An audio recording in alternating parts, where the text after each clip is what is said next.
Kelvin Harris was a self-made man. He built his restaurant from the ground up, turning it into one of the most popular spots in town. People loved his food, and his staff treated everyone with kindness. But now, he faced a difficult decision.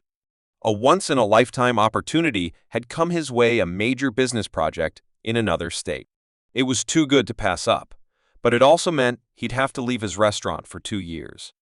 The thought of stepping away from the business he built with his own hands made him uneasy. He knew the wrong manager could ruin everything. Kelvin needed to find someone he could trust completely, someone who would care about the restaurant as much as he did. He spent weeks searching, interviewing different candidates, but none of them felt right. One night, while scrolling through Facebook, he stumbled upon a cooking video. The man in the video looked familiar. It was Daniel Ross, an old college friend. Daniel had always been passionate about cooking, and from the looks of it, he had gotten even better over the years. That's when an idea struck Kelvin. What if Daniel was the perfect person to run his restaurant? Kelvin couldn't shake the idea. The more he thought about it, the more it made sense. Daniel Ross was not only a talented chef, but he was also someone Kelvin had known for years. He was hard-working, passionate, and most importantly, he loved cooking. Without wasting time, Kelvin reached out to Daniel. The two hadn't spoken in a while, but after a few minutes of catching up, Kelvin got straight to the point. "Daniel, I have a crazy idea. I want you to take over my restaurant while I'm away." Daniel was stunned. "Me? Running a whole restaurant?" he asked. He had always dreamed of having his own place, but he never thought the opportunity would come like this. Kelvin could hear the hesitation in his voice, so he reassured him. "You've got the talent, Daniel. I trust you." After a long pause, Daniel finally said, "All right, let's do it." Kelvin felt a wave of relief. He knew this was a risk, but something told him he had made the right choice. What he didn't know was that this decision would lead to a shocking turn of events no one saw coming. On his first day as the temporary owner, Daniel Ross stepped into the restaurant, ready to prove himself. But the moment he walked in, he felt the weight of judgment. The staff exchanged glances, whispering among themselves. Who was this guy? Could he even run a restaurant? Daniel ignored the looks and focused on the task ahead. He greeted the chefs and servers, trying to win them over, but their cold responses made it clear they weren't thrilled about him being in charge. During lunch service, things got worse. The head chef, Marco, challenged his every decision. "We've been running this place just fine without you," he scoffed. The other employees smirked, waiting to see if Daniel would back down. But Daniel refused to be intimidated. "I'm not here to take over. I'm here to make this place better," he said firmly. Still, the staff wasn't convinced. And as the day went on, mistakes started piling up: wrong orders, slow service, frustrated customers. By the end of the night, Daniel sat in the office, exhausted. Was he really cut out for this? Little did he know, this was just the beginning of the biggest challenge of his life. The next morning, Daniel Ross walked into the restaurant determined to turn things around. But the staff still didn't take him seriously. They whispered behind his back, rolling their eyes whenever he gave instructions. During breakfast rush, things took a turn for the worse. Marco, the head chef, purposely ignored Daniel's requests. Orders piled up, and customers grew impatient. When Daniel asked what was going on, Marco smirked. "Maybe you should let the real staff handle it," he said mockingly. The other employees chuckled. Daniel clenched his jaw but stayed calm. "We're all on the same team," he reminded them. "Let's focus on the customers." But Marco wasn't done. Later, when Daniel asked him to improve the presentation of a dish, Marco slammed a plate down. "If you think you can do better, why don't you cook?" he challenged. The tension in the kitchen was thick. The staff waited for Daniel's reaction. Would he lose his temper? Would he give up? Instead, Daniel grabbed an apron and stepped up to the stove.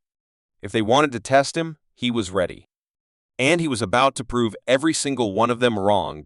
As the lunch rush ended, Daniel Ross noticed something odd. The staff acted as if they ran the place, treating customers with little care. He decided to test something. Daniel asked a waiter, "How would the owner feel about this kind of service?" The waiter scoffed. The owner? Please. He never shows up. As long as we keep things running, nobody cares. Daniel nodded, hiding a smirk.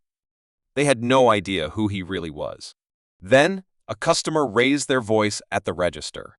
I've been overcharged. This isn't what I ordered. The cashier, instead of fixing the mistake, rolled her eyes. That's what you paid for. Take it or leave it. Daniel stepped in. Is this how you treat paying customers? He asked firmly. The cashier crossed her arms. Who do you think you are? Some kind of manager? A slow smile spread across Daniel's face. No, he said, locking eyes with the staff. I'm the owner. The room went silent. The waiters froze. The cashier's face turned pale. Daniel let his words sink in.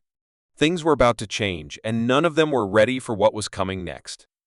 The restaurant buzzed with customers, but Marcus Green could see the problem right away.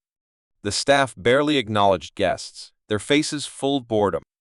He watched as a young couple waited endlessly for their food, frustration growing on their faces. A waitress strolled past their table, not even glancing at them. Finally, the man waved her down. Excuse me, we've been waiting for over 30 minutes. The waitress sighed. Yeah, we're busy. Food will come when it comes. Marcus raised an eyebrow. Was this really how they treated customers? Then, a loud voice interrupted. At the counter, an elderly woman struggled with her bill. I think there's a mistake here, she said softly. The cashier smirked. No mistake. If you can't pay, you shouldn't eat here. Marcus had seen enough. Is this how you run this place? He asked, stepping forward. The cashier rolled her eyes. And who exactly are you? A slow smile crossed Marcus's face. Your boss. The room fell silent.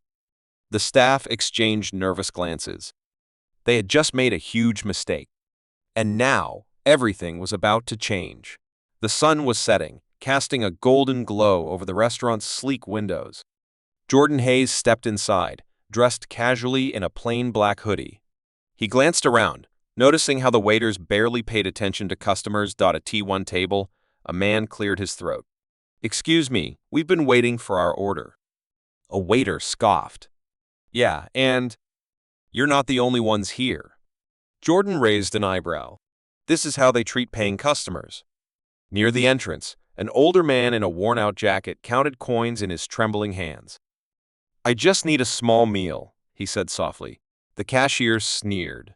Not enough money? Then get out. Jordan clenched his jaw. That's it. He took a step forward. Excuse me, he said, voice firm. Is this how you treat people here? The waiter rolled his eyes. What's it to you? Jordan smirked. I own this place. The cashier's face went pale. The entire restaurant fell silent. Nobody had any idea who he really was. But now, they were about to find out. The restaurant was packed, but the staff didn't seem to care. Ethan Carter walked in, dressed in simple jeans and a jacket, blending in like any regular customer. At the counter, an elderly woman hesitated as she looked at the menu. Could I get a small soup, please? She asked kindly. The cashier rolled her eyes. You need to pay first. The woman fumbled with her coins, coming up a little short. The cashier sighed loudly.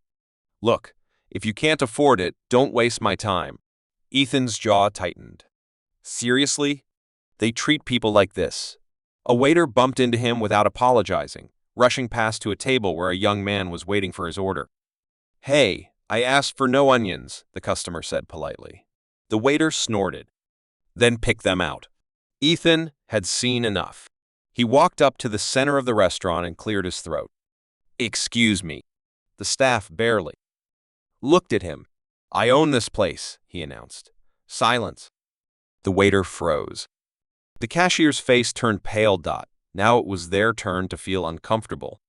The restaurant buzzed with chatter, but the staff barely paid attention. Jacob Williams stepped inside, dressed in casual clothes, looking like any ordinary guy. At the counter, a teenage boy hesitated. Excuse me, can I get a burger? He asked, pulling out a few crumpled bills. The cashier smirked. That's not enough. You need more money. The boy's face fell. I thought it was on the dollar menu. The cashier scoffed. Well, it's not. So unless you can pay, move aside. Jacob clenched his jaw. They really treat customers like this?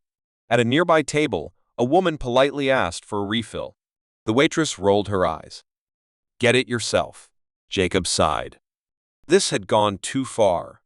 He stepped forward, his voice calm but firm. Excuse me. The cashier barely glanced at him. What do you want? Jacob met her eyes.